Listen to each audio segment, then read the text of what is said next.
Yes. Why it is useful?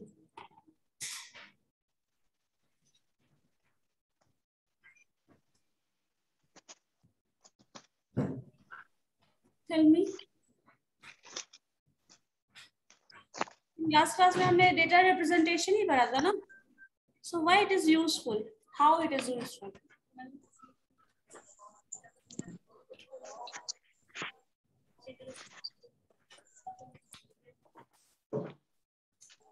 Represent करेंगे वो तो समझ में आ रहा है, क्यों करेंगे? For what I am doing that? Why we are going to study that? Why it is required?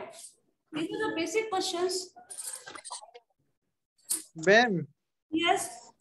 जैसे प्रीवियस क्लास में ये बिजनेस स्टैटिक्स हुआ था, उसमें मेरे पुअर नेटवर्क कनेक्शन के कारण मैं कनेक्टेड नहीं हो पाया था, तो उसका थोड़ा सा रिमाइंड करवा देते कुछ.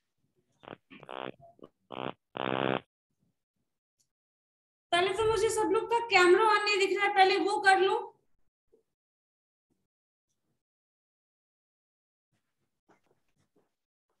फिर क्वेरीज पे आना.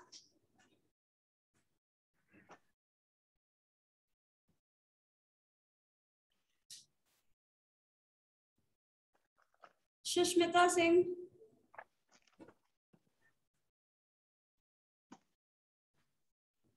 और नेक्स्ट टाइम से मैं किसी को कैमरा ऑन करने के लिए नहीं बोलने वाली हूँ. जिसका भी कैमरा बंद है जस्ट रिमूव कर देने वाले उसको. यामिनी.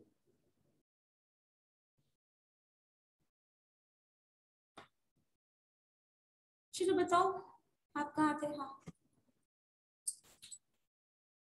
बोलो, जो भी समझ में आ रहा है बोलो. Why data representation is required? What are its uses? Why we are going to study that? Ma'am What is data analysis? सब कुछ था इस क्वेश्चन में. Ma'am data presentation makes everything so simple. कुछ भी कुछ ज्यादा अगर एनालिटिक वे पे देखें तो बहुत ज्यादा लगता है.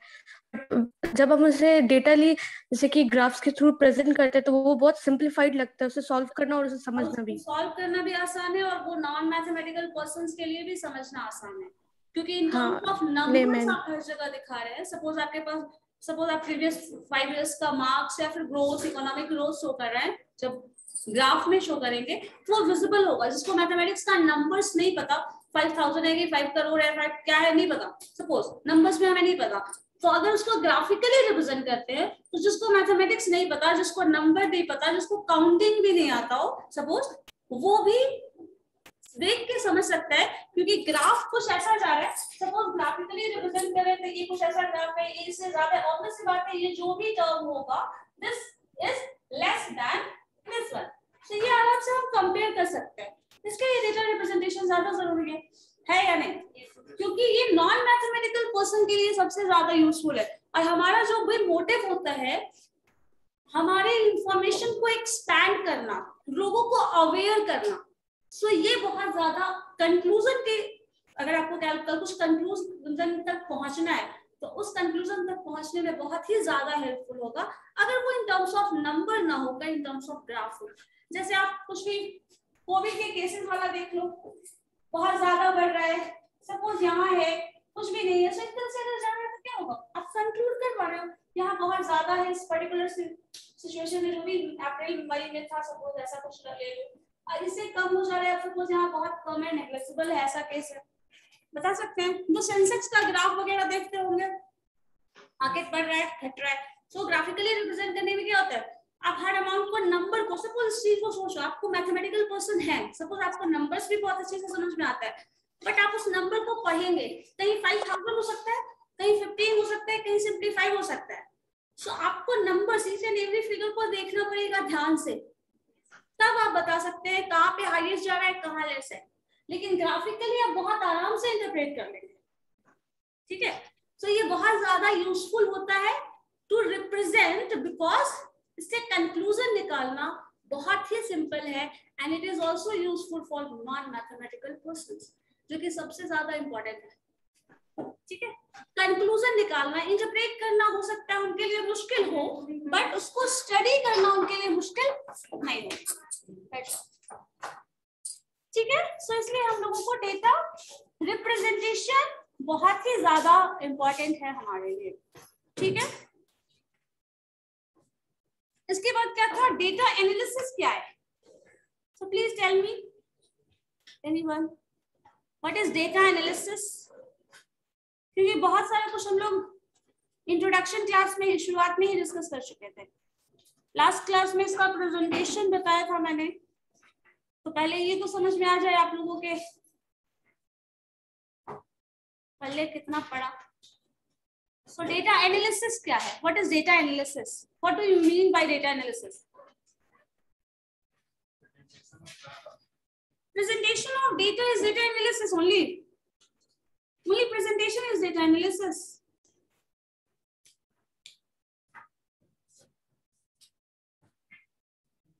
बताओ क्या है? सब के सब क्या देखने लगते हो? जिनको बुलाया गया बात खत्म। अब अपना बताइए डेटा एनालिसिस क्या है? आपने बताया था कुछ, कैन यू रिपीट इट? बोले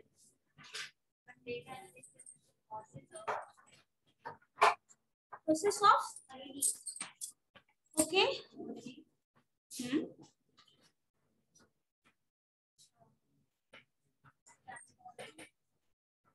ट्रांसफॉर्मिंग दैट इन इंफॉर्मेशन, ठीक है। That means with the help of data analysis, we are going to extract the useful information from the data.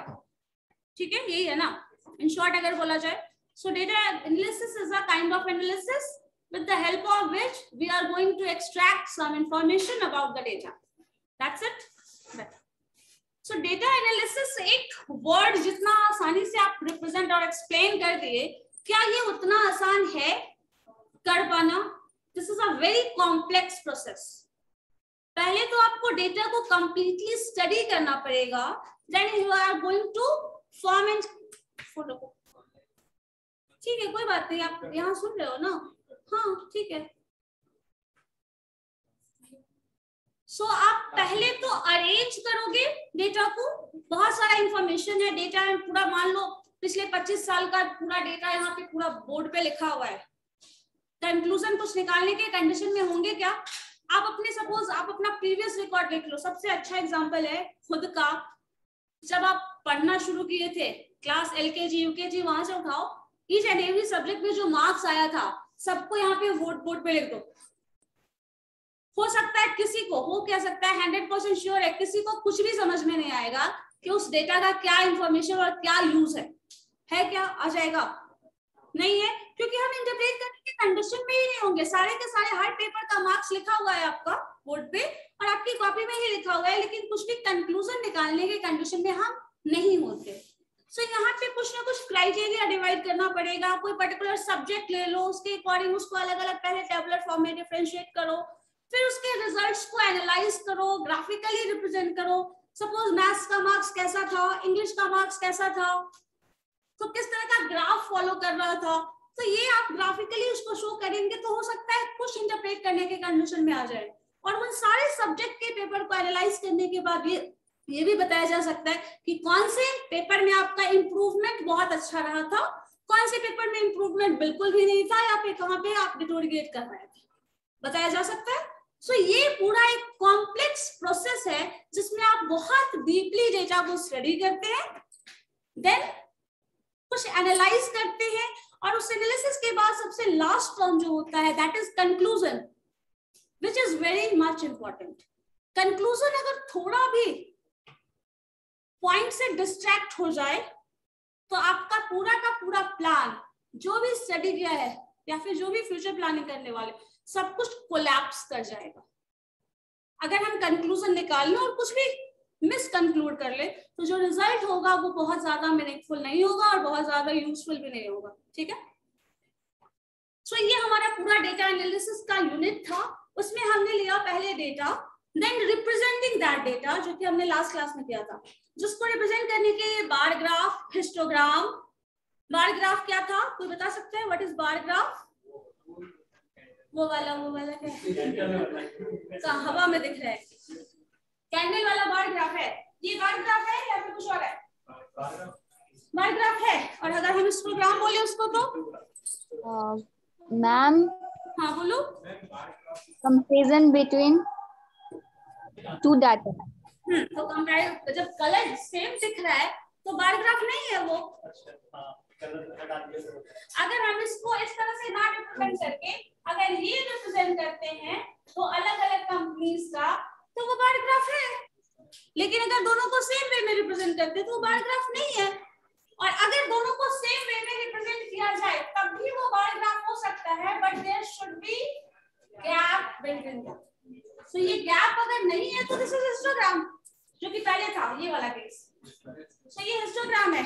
Bar graph ये है, सेम डेटा है अगर, तो अगर different data है तो ये कंटिन्यूअस में आ जाएगा और आपका कलर डिफरेंट हो जाएगा। तो ये ध्यान रखना, बार ग्राफ को हिस्टोग्राम और हिस्टोग्राम को बार ग्राफ मत बोल देना, ठीक है।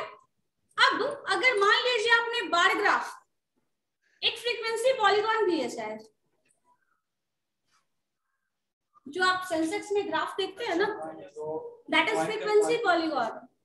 मतलब आप हिस्टोग्राम बनाओगे, आप लोग वीडियोस देख लेना पहले का, कुछ हम बता दे रहे हैं। जो हिस्टोग्राम था, फिर से कैमरा बंद हो गया। संस्कृति, मयंक, श्रेया, यहाँ पे क्या होता है, हिस्टोग्राम मैंने सपोज बना लिया, ठीक है। इस हिस्टोग्राम का सेंटर पॉइंट ले लो, this is X axis, Y axis, centre point in this one जो रेक्टेंगुलर बॉक्स है उसका सेंटर पॉइंट लेना है और इसको आप मैच करा लो दिस वे। तो ये जो आएगा दिस इज फ्रीक्वेंसी पॉलीगॉन। हाँ, सिर्फ पॉइंट्स को मैच कराना है। इस पॉइंट्स को मैच कराने के बाद ये वाला पोर्शन आप डिलीट कर सकते हैं, ठीक है। अब इसको जब डिलीट कर दोगे तो जो आपका रिजल्ट आता है ऐसा ही ग्राफ दिखता है ना। तो ये फ्रीक्वेंसी पॉलीगॉन, इसमें रेक्टेंगुलर बॉक्स ये वाला नहीं होगा, ठीक है। इसको पूरी तरह रिमूव कर। So this is frequency polygon, ठीक है। और अगर फ्रीक्वेंसी पॉलीगॉन मान लो एक ये बना है, एक और कोई है, सपोज ऐसा कुछ, तो दो फ्रीक्वेंसी पॉलीगॉन बना सकते हैं क्या एक ग्राफ में? तो क्या होगा, तो उसका मतलब क्या है, दो डिफरेंट डेटा आप कंपेयर कर रहे हैं, ठीक है। सो दो डिफरेंट डेटा अगर कंपेयर कर रहे हैं मतलब आपको यहाँ पे क्या करना पड़ेगा, पहले बार ग्राफ बनाना पड़ेगा, क्योंकि बार ग्राफ होगा तो दो डिफरेंट डेटा मिल जाएगा यहाँ पे, और दोनों डिफरेंट डेटा को आप ऐसे मर्ज अप करेंगे तो फिर वो मिलेगा दोनों का फ्रीक्वेंसी पॉलीगॉन। समझ आ रहा है या नहीं? ठीक है, क्योंकि फर्स्ट पॉइंट का फर्स्ट ईयर का जो ग्राफ होगा, मान लो दो कंपनी है, कंपनी ए का एक ग्राफ बना लो, कंपनी बी का बना लो, दोनों का कंपनी बी का पॉइंट कंपनी बी से मैच करना चाहिए और कंपनी ए का पॉइंट कंपनी ए से मैच करोगे तब वो रिजल्ट जो आएगा वो फ्रीक्वेंसी पॉलीगॉन है। और ये आप कंपेयर यहाँ पे कर सकते हैं। सो कंपैरेटिव स्टडी के लिए क्या करना होता है, दो अलग अलग ग्राफ होगा और दोनों को दो डिफरेंट पेजेस में बनाए तो हमारे पास कंपैरिजन करने में थोड़ा मुश्किल है कहीं ना कहीं, और दोनों को अगर एक साथ इस तरह से मर्ज अप कर दिया जाए तो कंक्लूजन निकालना आसान है, क्योंकि ईच एंड एवरी पॉइंट पे आप कंपैरेटिव स्टडी कर सकते हैं। और ये ईच एंड एवरी पॉइंट पे कंपैरेटिव स्टडी आप उसमें भी कर सकते हैं, बट ये ज्यादा आसान हो जाएगा कंक्लूजन के हिसाब से देखा जाए, ठीक है। सो आप लोगों को जो पढ़ना है बहुत सिंपल सा, बहुत ज्यादा ऐसे मैंने बता दिया था 26-27 वेज है रिप्रेजेंटेशन का, बट सबको जरूरत नहीं है पढ़ने की। जो मेन मोटिव है यही है, और आप सबसे आसान यही है, एक ओजाइव पढ़ लेंगे, एक frequency polygon, histogram and bar graph, सिर्फ इतना याद रखो। बाकी क्वेश्चन जैसा अगर जरूरत पड़ी तो फिर उसको बताते चले जाएंगे, बट वैसे जरूरत बहुत ज्यादा नहीं है आपकी, ठीक है। अब इसके हिसाब से देखो डेटा एनालिसिस, जैसा कि हमने अभी समझा कि कंक्लूजन ये सब तो प्रेजेंटेशन है, और डेटा एनालिसिस जितना आसान सा बोल दिया गया है, जितना छोटा सा वर्ड है उतना आसान है नहीं। यहाँ पे सबसे इनिशियल स्टेज में जब हम जाते हैं तो वो होता है सेंट्रल टेंडेंसी मेजर करना।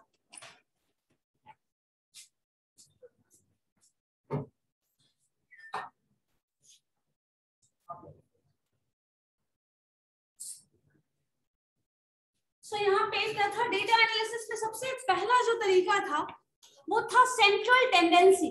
ठीक है, सेंट्रल टेंडेंसी टर्म क्या होता है, डेटा आपके पास बहुत सारा है, उस डेटा का जो सेंटर पॉइंट है, और tendency of data to show that central point is known as central tendency. पूरा का पूरा डेटा है, उस डेटा में मैक्सिमम चीज क्या आ रहा है, मैक्सिमम टर्म्स किससे रिलेटेड है। जैसे मान लीजिए आपके क्लास का एवरेज मार्क्स सपोज 70% है, क्या इससे ये कंक्लूजन निकाला जा सकता है कि हर स्टूडेंट का मार्क्स 70% हो? बिल्कुल नहीं निकाल सकते। मतलब 70 ऐसा नंबर है जिसके अप्रॉक्स, जिसके आसपास मैक्सिमम पर्संस का मार्क्स आया होगा, ये कंक्लूजन हम निकाल सकते हैं। लेकिन हम 100% नहीं बोल सकते कि सबका मार्क्स 70 ही आया हो। ठीक है, या फिर इसको इस तरह से देख सकते हो, मान लो आपको एवरेज मार्क्स जानना है, या फिर किसी वेंडर का, सपोज किसी सब्जी वाले का इनकम जानना है, उसकी कोई फिक्स सैलरी होती है क्या? हर दिन वो अलग अलग सेल करता है, किसी दिन बहुत ज्यादा प्रॉफिट हो सकता है, किसी दिन बिल्कुल भी नहीं हो सकता। ऐसा हो सकता है, लॉस का केस यहाँ पे नहीं ले लेंगे, मान लो कुछ सेल नहीं हुआ या फिर बहुत ज्यादा सेल हो गया, तो कहाँ को 50 रुपीज का सेल कर रहा है, किसी दिन 2000 का सेल कर रहा है, किसी दिन 500 का सेल कर रहा है, तो हर दिन क्या होगा, उसका इनकम डिफरेंट होगा। अब अगर आप उससे पूछोगे आपका इनकम क्या है, तो वो हर दिन का अगर बताने चला तो पता चला हर दिन अलग अलग बता रहा है, और आप उससे कुछ भी कंक्लूजन निकालने की कंडीशन में नहीं है, जो कि सेंसेक्स में भी होता है। स्टॉक मार्केट में देखोगे तो हर टाइम फ्लक्चुएट कर रहा है, रिजल्ट तो आप नहीं बता सकते। सो अब आपको क्या करना होगा, अगर उसका इनकम जानना है तो एग्जैक्ट इनकम आप नहीं जान सकते, सो क्या करना होगा, you have to go with average. So average income of that month, मान लीजिए average income of this November हम जानना चाहते हैं, तो क्या होगा, हर दिन का सेल का जो भी अमाउंट होगा ऐड करो, टोटल कितने डेज है, 30 डेज, 30 से डिवाइड कर दीजिए, जो अमाउंट आएगा that is average income of that vendor. ठीक है, हमें ये एवरेज वाला केस क्यों लेना पड़ा, बिकॉज हम हर दिन का एग्जैक्ट निकाल सकते थे, और उससे अगर मान लो एक महीने का बोल रहा है तो फिर भी कर लो, एक साल का पूछा जाए तो है, कंक्लूजन याद रखना पॉसिबल है। सो हम central point on the average कितना इनकम हुआ, ऑन द एवरेज कितना सेल हुआ, ऑन द एवरेज कितना प्रॉफिट हुआ, ये सब काउंट करना हो तो हमें मेजर ऑफ सेंट्रल टेंडेंसी के थ्रू जाना पड़ता है। So measure of central tendency वो पॉइंट है दैट मेजर्स, या फिर ये बोलो कि around which the data is being concentrated. ठीक है, सो एवरेज इनकम वो बताएगा, एवरेज मार्क्स भी वही बता रहा है। अब इस एवरेज मार्क्स से हम क्या कंक्लूजन निकाल सकते हैं, ये मुझे आप बता सकते हैं, आप में से कोई इस एवरेज मार्क्स या फिर एवरेज इनकम से क्या हम कंक्लूजन निकाल सकते हैं? आएगा ही आएगा, आएगा ही आएगा, 100% गारंटी नहीं है, because each and every moment that is changing, आप 100% श्योर इसमें नहीं है, लेकिन आपके पास और कोई ऑप्शन नहीं है। द पॉइंट इज आपके पास कोई ऑप्शन नहीं है एक्सेप्ट दिस कि आप एवरेज निकालें, क्योंकि हर दिन का निकालोगे वो डिफरेंट डेटा आएगा, और किसी एक के बेसिस पे तुम कंक्लूजन निकालो, वो जो भी कंक्लूजन होगा वो वॉस्ट होगा। अगर सपोज 2000 आ रहा है किसी एक दिन का इनकम उसका, और आप ये सोचो 2000 रुपए उसका एक दिन का इनकम है, अकॉर्डिंगली आप कुछ प्लान करो, प्लान जो भी होगा कोलैप्स कर जाएगा।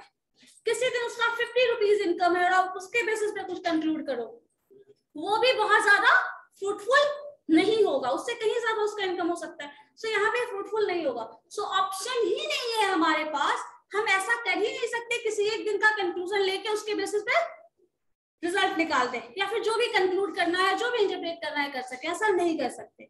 सो हमारे पास वन एंड ओनली ऑप्शन क्या बच जाता है, टेक द एवरेज, जो कि 100% श्योर नहीं है, बट फिर भी we can rely on it.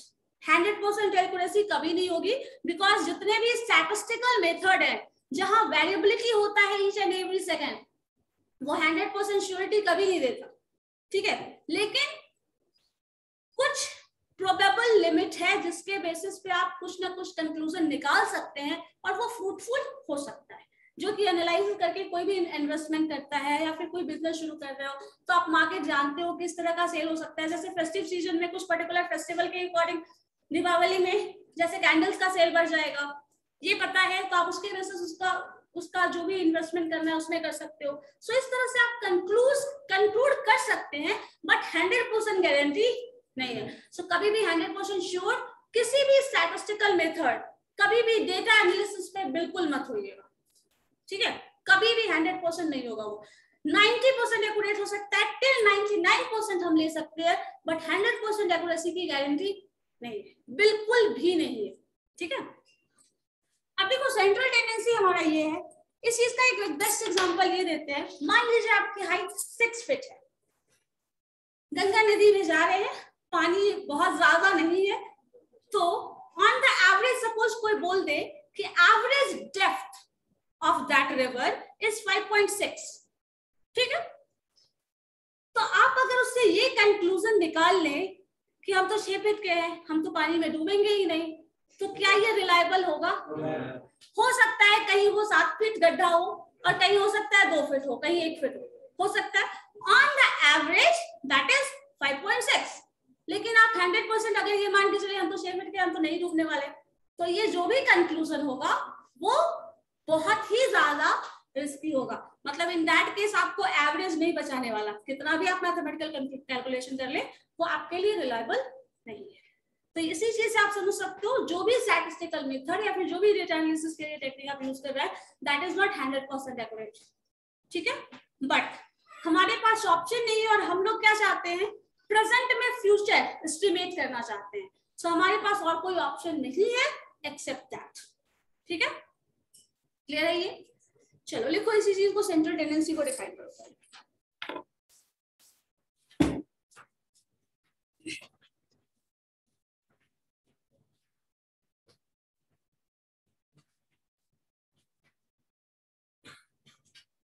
Central tendency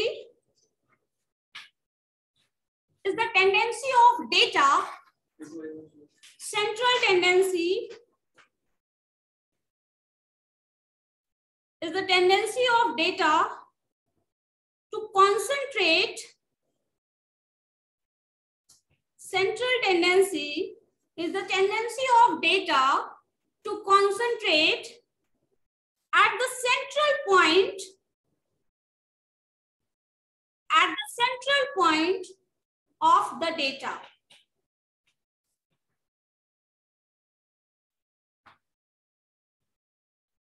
To concentrate at the central point of the data.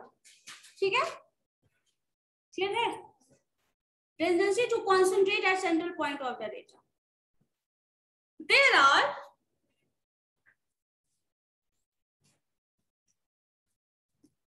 two methods or two kind of averages.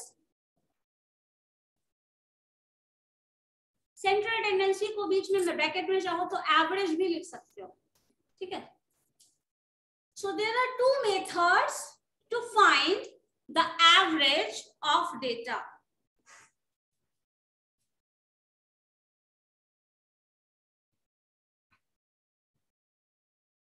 ठीक है?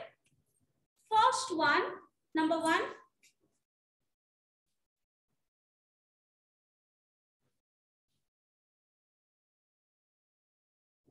average and positional average.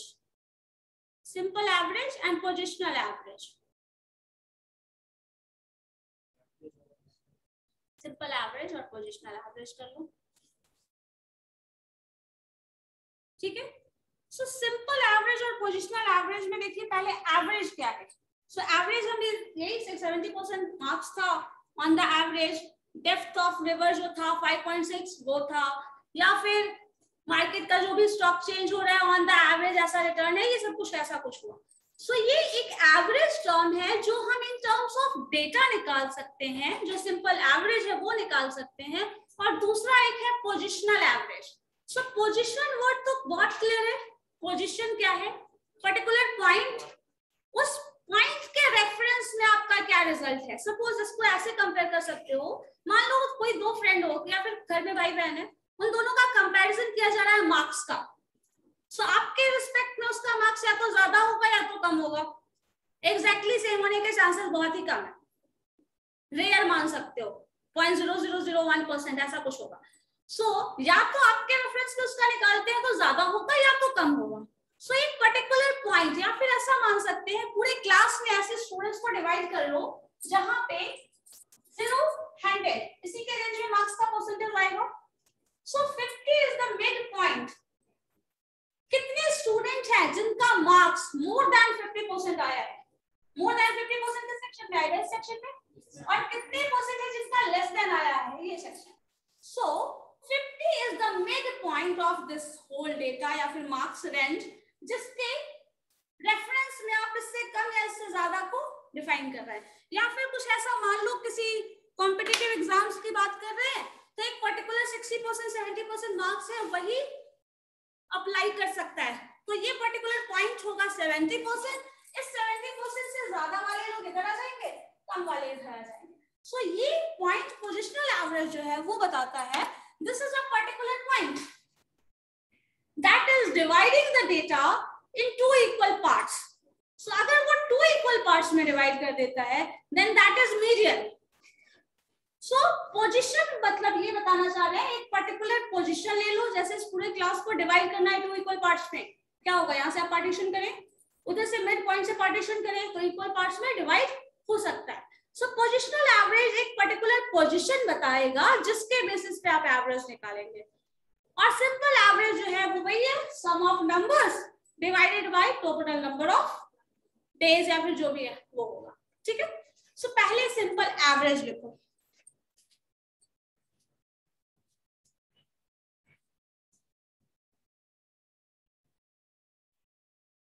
Average, simple average.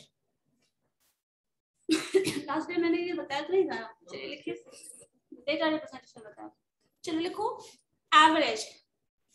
The average of a data, the average of a data और given set of observation or a given set of observation, we are going to discuss set of observation. Set of observation मतलब क्या हुआ? एक observation नहीं है, number of observation है। Set of observation में consider कर लो this is 1 x1 x2 up to xn, these are the set of observation। ठीक है, x1 x2 xn इस तरह का सेट ऑफ ऑब्जर्वेशन है। आपने क्या लिखा सेट में? Set of observation is defined as क्या हो जाएगा? x bar is equal to x1 plus x2 up to xn divided by n, divided by n। ठीक है, या फिर इसको कभी कभी ऐसा भी लिखते हैं दिस इज इक्वल टू, ये जो टर्म है क्या है? समेशन, सम ऑफ टर्म्स है। यहाँ पे एक सिंबल आता है समेशन, नॉट सिग्मा। समेशन बोलो, सिग्मा बोलोगे फिर कंफ्यूजिंग है। समेशन वर्ड फॉर सम, ठीक है। सिग्मा टर्म और मिलने वाला है टॉपिक में, तो बेटर है आप अवॉइड करें सिग्मा प्रोनाउंस करना इसको, ठीक है। समेशन बोलोगे कंफ्यूजन नहीं होगा। इस सिग्मा को भी आपको पढ़ना है और एक और सिग्मा ये भी मिलेगा, ठीक है। और भी सिग्मा होता है, तो फिलहाल इतना ही देखते हैं। तो समेशन बोलेंगे तो कंफ्यूजन नहीं है आपके। सिग्मा अगर अच्छा लग रहा है तो बोल लो कोई बात नहीं। अब समेशन किसके समेशन आ रहा है? x पे। सो x1 x2 ऐसा कुछ है। सो x और ये जो है 1 2 3 इस तरह से चेंज हो रहा है। So you can write as sigma xi। i का वैल्यू कौन सा रिप्लेस होगा? 1 2 3 अप टू कहां तक जाएगा?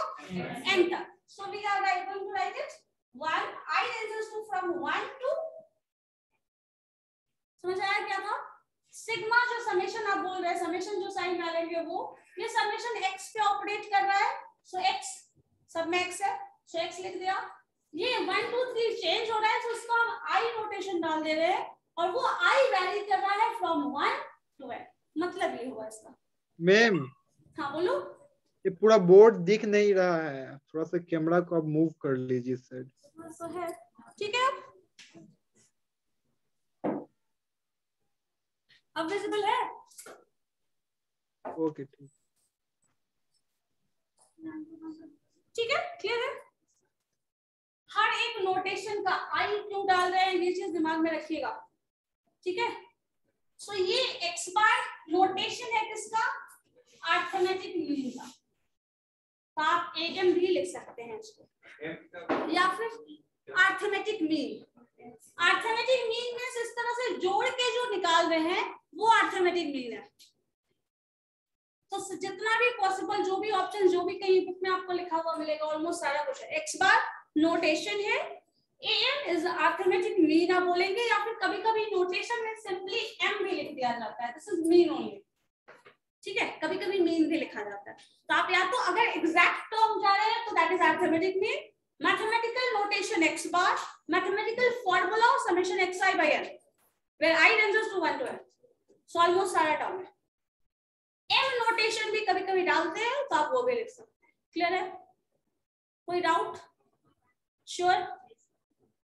सो ये अर्थमेटिक मीन है। चलिए इसके बाद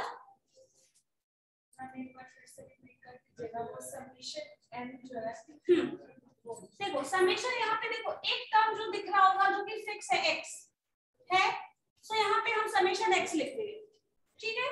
इसके बाद x1 x2 x3 जो भी सफिक्स है x का, सो ये सफिक्स क्या हो रहा है? फ्रॉम 1 2 3 इस तरह से चेंज होके n तक जा रहा है। तो हम एक टर्म i लिख देते हैं जहां i का वैल्यू क्या हो जाएगा? 1 2 3 4 अप टू n तक जाएगा। सो ये i नोटेशन डाल देंगे। i मींस लिखने का मतलब है ये चेंज हो रहा है। सो कोई एक कॉमन टर्म आप i j k कुछ भी डाल दीजिए, कोई दिक्कत नहीं है। अब ये i कहां तक जाएगा ये हमें नहीं पता है, क्योंकि हमने तो i नोटेशन डाल दिया। कोई आप xn तक लिख सकता है, मान लो x1 x2 ऐसा लिखें और इस तरह से हम x10 तक जाए, और कोई और लिख रहा है तो वो x1 x2 इस तरह से लिख के x12 तक चला जाए। तो कहां तक जाना है ये तो नहीं बताया जा रहा है। सो उस रेंज को कहां तक आप जाने वाले हो, आइदर 10 और 12, सो वो नोटेशन i का वैल्यू फ्रॉम 1 से शुरू होगा और कहां तक जाएगा? n तक। वो n जो भी हो, 10 हो 12 हो 30 हो, कुछ भी हो सकता है। सो वो फिक्स नोटेशन होगा, ठीक है?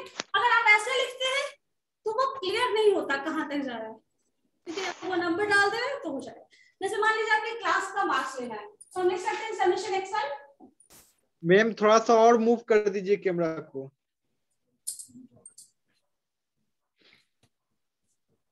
ठीक है? ओके ठीक।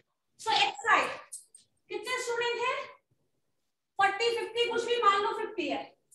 सो from first student roll number 1 to roll number 50 तक का ये डेटा है, और इसमें हम 50 से डिवाइड कर देंगे। तो ये जो xi है, फर्स्ट स्टूडेंट का जो मार्क्स है वो है, सेकंड स्टूडेंट का marks, third student roll number 1 2 3 इस तरह जा रहा है। रोल नंबर 50 तक का मार्क्स आप ऐड कर रहे हो, टोटल 50 स्टूडेंट है, डिवाइड कर रहे हो, जो आएगा that is the average marks. जो कि हम एक एग्जांपल में शायद 70 लिखे थे तो वो भी लिख सकते हैं, ठीक है? ये एकदम अच्छे से दिमाग में बैठा लीजिए, आई क्यों है, एन का क्या मतलब है, समेशन साइन का क्या मतलब है, नहीं तो इसमें बहुत कंफ्यूज होते हैं बच्चे। मैम ये समेशन के नीचे वाला सिंबल क्या है? अभी यही तो बता रहे थे, समेशन के नीचे ये 50 या ये आई? नहीं मैम, ये जो रूल फॉर्मुलेट किए हैं एक यहाँ पे, हाँ यही एन के ऊपर। एन बोल रहे हो या क्या? नोटेशन बताओ क्या एन के ऊपर। This N is the number. नहीं मैम, एन के ऊपर एन आई, ये आई, यहाँ पे जो मैंने आई डाला है, ये आई का वैल्यू कहाँ तक जाएगा? मान लो किसी मंथ का ले रहे हैं, नवंबर में कितना दिन होता है बताओ तो? 30 डेज में हर इंसान का अलग अलग डिफरेंट हो सकता है वेट, वही वेंडर का ले लो, सबको जोड़ रहे हो, कहां तक जोड़ रहे हो, कितने दिन तक जोड़ोगे? पूरे साल का तो नहीं जोड़ लोगे, हम एक मंथ की बात कर रहे हैं। सो आई कहां तक जाएगा? 1 से लेके 30 दिन, सिर्फ 30 डेज जाएगा। अगर पूरे साल का कंसीडर कर रहे हैं 365, और ये आई 365 तक चला जाएगा। लीप ईयर है तो ये 366 तक चला जाएगा, 366 से डिवाइड करोगे तो total income of a year निकल जाएगा, ठीक है? अब कोई डाउट? सो ये एवरेज है। अब इस एवरेज से हम क्या कंक्लूजन निकाल सकते हैं, ये तो मैंने पहले ही बता दिया है, ठीक है। इसके बाद लिखिए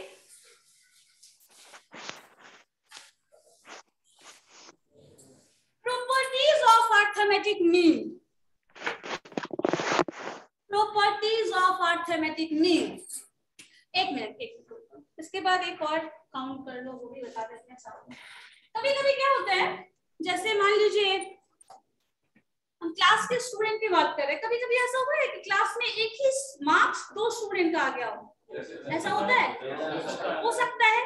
सो कभी कभी आप इस केस में क्या करोगे, मान लीजिए x1 का ऑब्जर्वेशन सपोज है, हम ऐसा ले रहे हैं, पहले केस में क्या था, x1 एक पर्टिकुलर स्टूडेंट रोल नंबर 1 कर देते हैं, 1 है, इसका मार्क्स सपोज 50 आया है, ठीक है। कुछ और रोल नंबर 2 है, सपोज उसका भी मार्क्स 50 ही आ गया, तो आप क्या कर सकते हैं, उसके लिए एक नोटेशन x डाल ले, और ये x जो है कितने लोगों का मार्क्स आया है, 50 है, और ये 2 लोगों का मार्क्स आया है, लिखा जा सकता है। 2 into 50 कर लो, 100 कर लो, या फिर जोड़ो अलग अलग, आपकी मर्जी।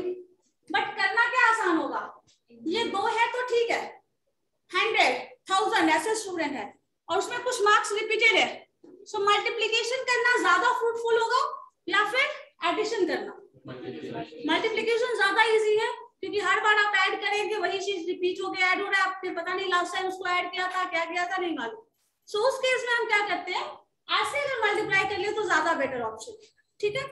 अब एक नोटेशन हम बता रहे हैं, देखो क्या, पहली चीज को समझना, कॉपी पेन रखो। सपोज आपने एक पर्टिकुलर स्टूडेंट को x से रिप्रेजेंट किया, जिसका वैल्यू x1 x2 इस तरह का था, ठीक है। सो इस x का वैल्यू सपोज 50 मार्क्स कितने लोगों का आया था, 2 लोगों का। सो ये 50 is repeated 2 times, so this 2 is noted as frequency, क्योंकि 2 ऐसे लोग हैं जिनको 50 मार्क्स आया है।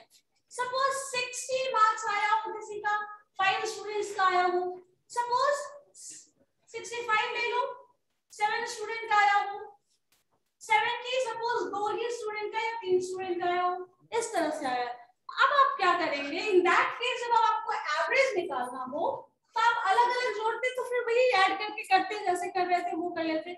यहाँ पे कैलकुलेशन को थोड़ा कम करने के लिए क्या किया जाता है, इन दोनों का प्रोडक्ट क्या होगा, 100 क्या होगा, 300 क्या होगा, बोलो, 30 and 7 5 जा 335 करो, बताओ करके तुम्हें बताओ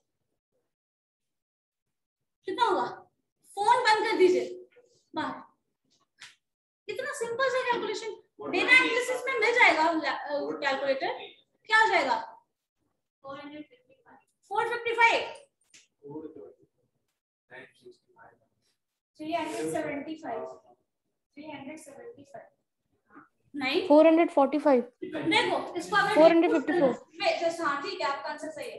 65 को अगर किसी से मल्टीप्लाई करना है 7 से, तो जस्ट रिप्रेजेंट 60 या 60 + 5 × 7, बोलो क्या होगा, 20 + 35 465, ठीक है। ऐसे कर लो, ज्यादा कंफ्यूजन हो तो, ठीक है, क्योंकि ये ब्रेक करके कैलकुलेशन करना आसान हो जाएगा।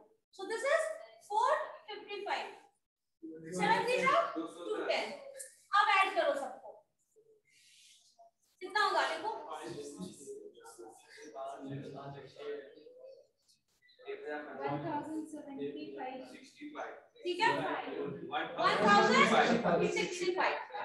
ये टोटल मार्क्स हो गया जितने स्टूडेंट का आने वाला है। कितने स्टूडेंट का आया है ये बताओ, 4 स्टूडेंट, ओनली 4 है, सबको ऐड करेंगे ना, सो दिस इज 2 + 7 10 70। सो अब एवरेज आप निकाल रहे हैं, सो x bar is equal to what, 1065 divided by 170, जो भी आएगा वो आंसर है।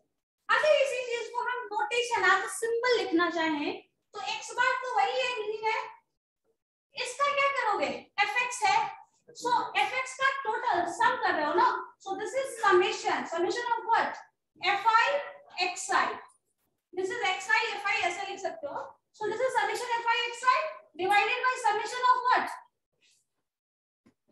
F. और I reduces to 1 to 1 ma'am 70 1 to 70 समझ आया? ये हाँ बोलो, ऑनलाइन में कोई बोल रहे हो क्या? ये पूरा बोर्ड दिख नहीं रहा, आप जो बता रहे हैं इस साइड से समेशन। ऑफलाइन आ जाया करो, ये सब प्रॉब्लम खत्म हो जाएगा। दिख तो रहा है यहाँ पे, क्लियर है?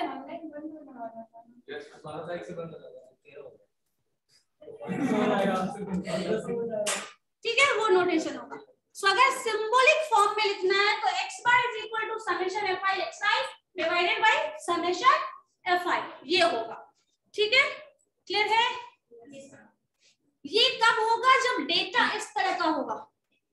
ठीक है, अगर इस तरह का डेटा नहीं हो तो जो पहले फॉर्मूला था वही इस्तेमाल होने वाला है, बट अगर ये होगा तो इस तरह से जाएगा।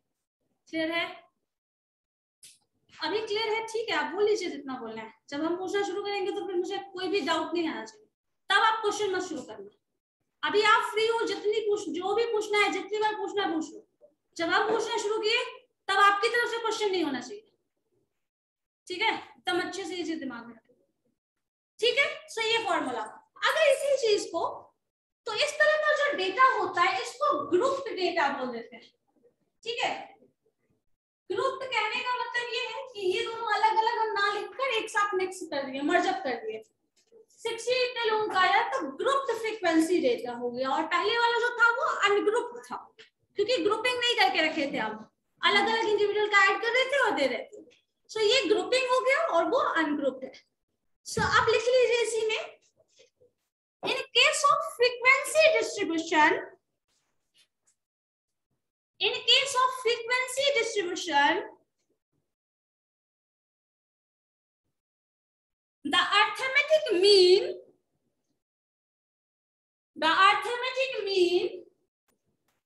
of given set of observation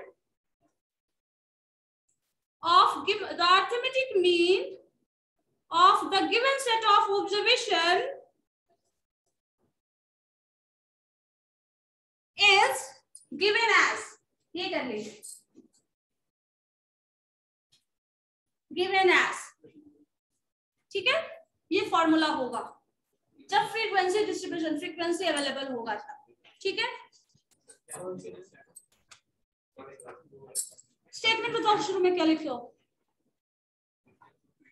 In case of frequency distribution, the arithmetic mean of a given set of observation is this.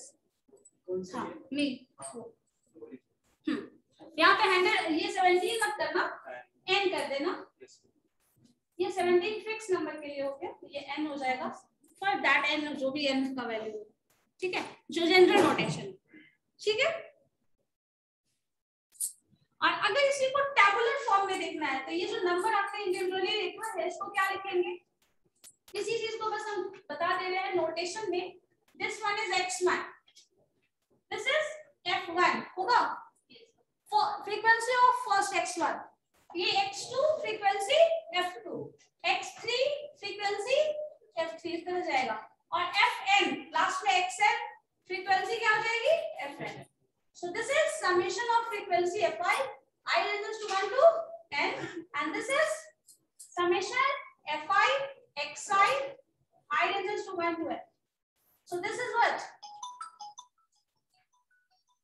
f1 x1, f2 x2, f3 x3 up to fn।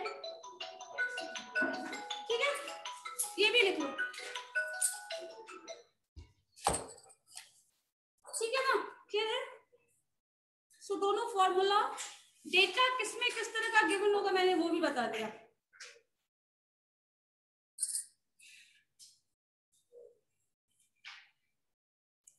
पहले वाले डेटा में observation होता है तो उसमें ऐसे table बनाया हुआ नहीं होगा। ठीक है, इस वाले में टेबल बनाया हुआ होगा। अब इसका कुछ क्वेश्चंस करेंगे तो ज्यादा क्लियर होगा क्या है। ऐसे मैंने अभी एग्जांपल एक बता दिया है, अभी थोड़ी कुछ टाइम के लिए क्लियर तो हो ही जाएगा।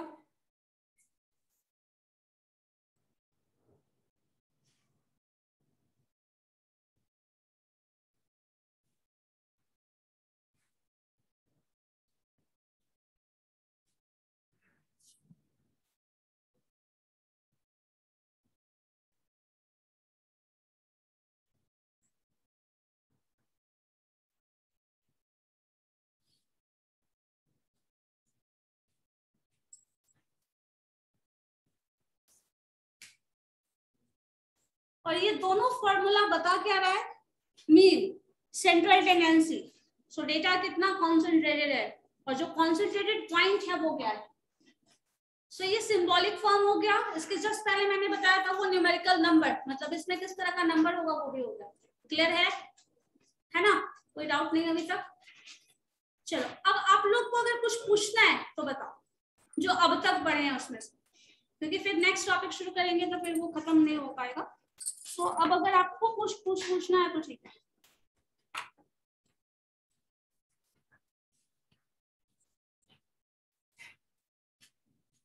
ठीक है, एक बार देख लीजिए टॉप टू बॉटम, कुछ है पूछने लायक तो ठीक है, नहीं तो फिर नेक्स्ट क्लास में कंटिन्यू करेंगे। And who is the CR of the class?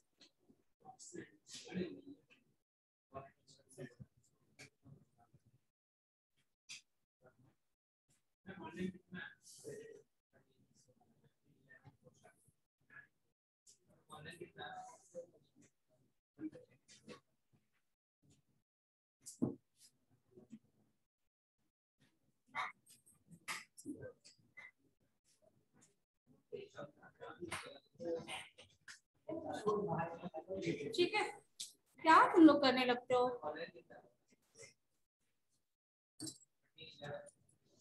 12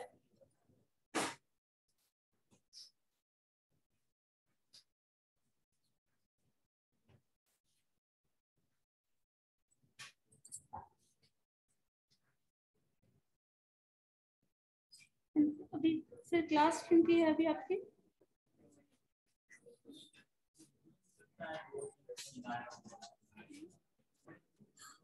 जो फाइनल होगा लास्ट में आया होगा वो होगा।